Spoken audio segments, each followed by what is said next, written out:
Todos fuimos predestinados por Dios para salvación, porque de tal manera amó Dios al mundo que ha dado a su Hijo unigénito, para que todo aquel que en Él cree no se pierda, mas tenga vida eterna. Juan 3:16.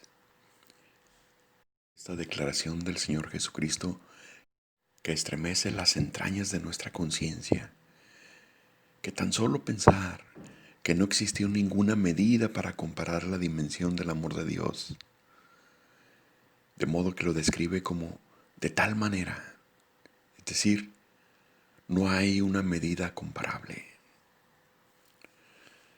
¿Pero acaso nuestro pensamiento limitado le podrá poner límite al amor de Dios? Hay una doctrina calvinista que limita el amor y la misericordia de Dios a unos cuantos predestinados.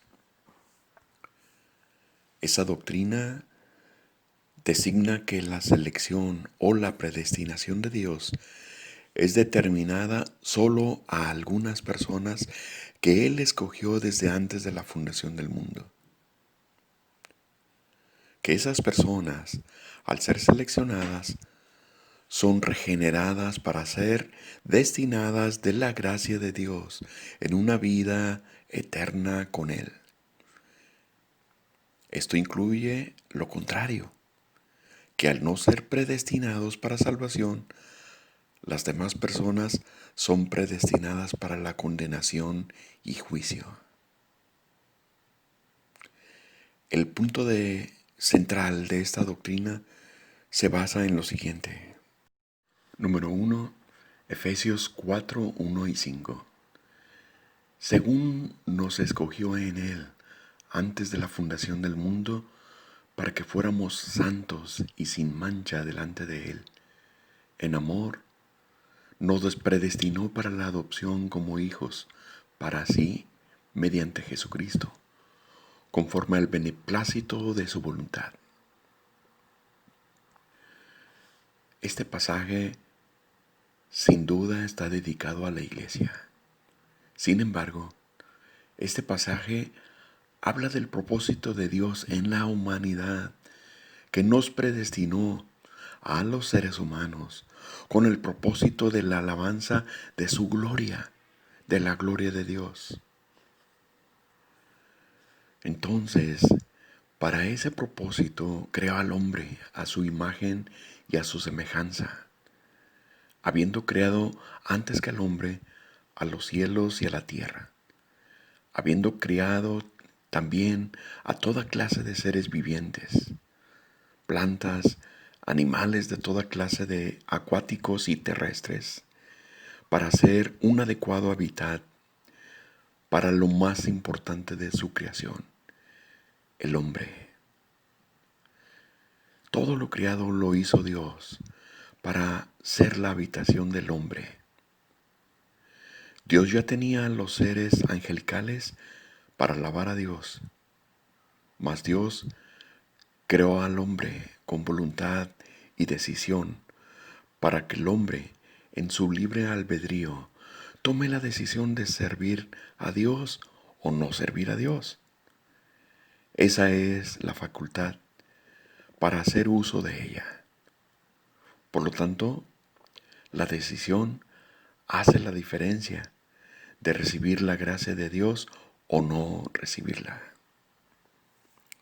Número 2. Romanos 9, 15 al 18. Porque Él dice a Moisés: tendré misericordia del que yo tenga misericordia, y tendré compasión del que yo tenga compasión. Así que no depende del que quiere ni del que corre, sino de Dios que tiene misericordia. Así que del que quiere tiene misericordia, y al que quiere endurece. Este pasaje, dirigido a los gentiles de Roma, habla de la soberanía de la perfecta voluntad de Dios, que durante el antiguo pacto, toda la historia bíblica se fue hilvanando con el propósito de apuntar hacia la salvación. Y finalmente fue necesario el rechazo de parte del pueblo judío en el desenlace de la cruz, para extender su misericordia a todo el pueblo gentil. Ese es el contexto de esta escritura, que no fortalece precisamente al pensamiento calvinista. Número 3. Mateo 22:14. Porque muchos son los llamados, pero pocos son escogidos.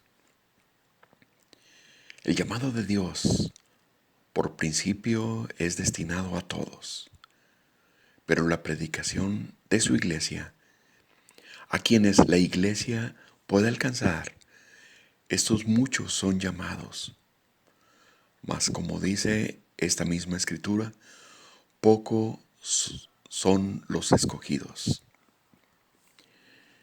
Piense en un momento, ¿de qué manera nos ha escogido Dios? ¿O cuál ha sido su distintivo? La fe. Los que hemos recibido el don de la fe de Dios, esos hemos sido escogidos. Pero para eso, en nuestro libre albedrío, dado por Dios mismo, tuvimos la sabia decisión de recibir al Señor y aceptar su nuevo pacto. Esos somos escogidos en su infinita misericordia. Número 4. Romanos 8, 28 al 30. Y sabemos que para los que aman a Dios, todas las cosas cooperan para bien. Esto es, para los que son llamados conforme a su propósito.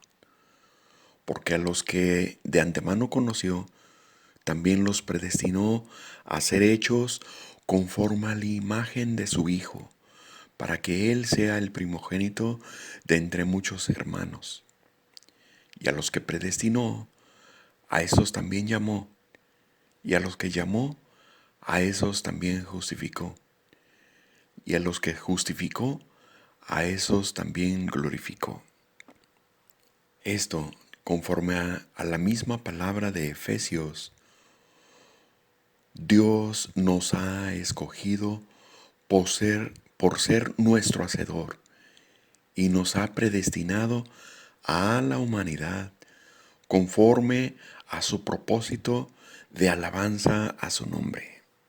Todos estos pasajes, al no ser interpretados correctamente, parecieran ser dedicados a una predestinación selectiva de algunos privilegiados, que aunque hagan lo que hagan o dejen de hacer lo que dejen de hacer, van a ser salvos y agraciados. Y al leer pasajes como Juan 3:16, leyendo esta palabra con matices, como dicen ellos, pareciera que estuviera escrito, porque de tal manera amó Dios a los predestinados, que ha dado su Hijo unigénito para que todo aquel predestinado que en Él cree no se pierda, mas tenga vida eterna. Dado que toda promesa de Dios la interpretan dedicada exclusivamente a los de la selección predestinada, de ese modo limitan o mutilan la misericordia, la gracia, el amor de Dios y la efectividad del sacrificio del Señor Jesucristo. Si esto fuera así, pues en vano sería la ordenanza del Señor de enviarnos a todas las naciones a llevar el Evangelio a toda criatura, puesto que los predestinados llegarían solos al redil del Señor. Tampoco sería necesario que nos pidiera, sed santos porque yo soy santo. Pues sea consagrado el predestinado o no lo sea, ya ha sido predestinado para la salvación. Es lo irónico. Debemos comprender completamente que la salvación de Dios es universal, para que todo aquel que en Él cree. y no solo para algunos privilegiados, sino que el acceso es para todo aquel que decida creer. Y esa es la obra de Dios. Tal como el mismo Señor Jesucristo le respondió a sus discípulos cuando le preguntaron en Juan 6, 28 y 29. Entonces le dijeron: ¿qué debemos hacer para poner en práctica las obras de Dios? Jesús les respondió y les dijo: esta es la obra de Dios, que creáis en el que Él ha enviado. Si alguna obra debemos hacer para obtener la salvación, es esta. Esta es la obra de Dios, que creáis en el que Él ha enviado. Al dejarnos Dios hacer esta obra, no deja de ser soberano, puesto que esta es la obra diseñada para la salvación, para el hombre, creer, la fe.